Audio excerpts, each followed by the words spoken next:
Anyways, the other thing I'm working on, just for a little tidbit here, is to show you how I took care of that 2x6 back here, how I got it installed, even though it has a big crown in it, it has a big belly.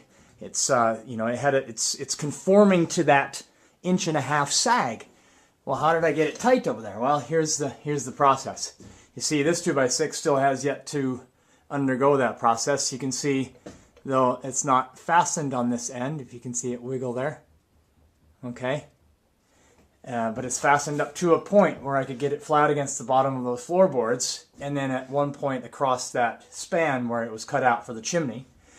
So I'll just jack it up a little bit, put some nails in it, and that will be our splice for that spot.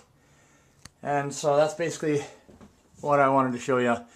Put a little screw up next to that board so it stops wiggling, and screw in the top of the post in case things go awry, the post won't go flying, and just give it a couple of pumps and it should be awesome.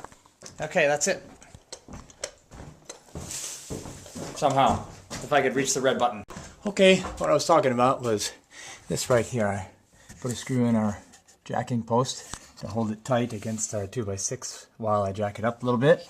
If you notice, there's no more wiggle as I'm trying to wiggle it, because I put in a large head screw right there just so that it would pinch that board tight against that board, and yet still have freedom to move up into position there while riding against that screw, so it doesn't come bending out while I'm jacking. Just little safety issues. You may be wondering why I have all these boards cut or screwed onto this post. Well, that's actually a spliced post. I had a shorter post, about that tall, all the way up, and then I just had some extra 4x4 I plugged in for the rest of it. It's not what I want to use for heavy duty jacking, but for this light application, it'll suffice. That's why that's there. Also, a little tidbit, if you notice all over the floor, if I go like this, it's smooth now instead of thousands upon thousands of underlayment staples everywhere. Paul and I tackled that the other day. The monotony, getting practice with left arm and right arm.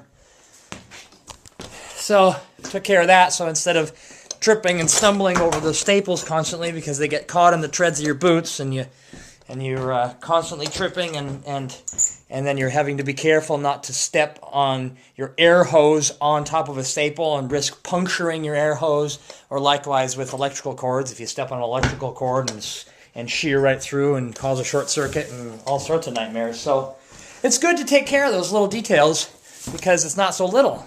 Something that's going to needed to be done anyways at some point, so we just took care of it right away. All right, that's the way you do it. Okay, bye.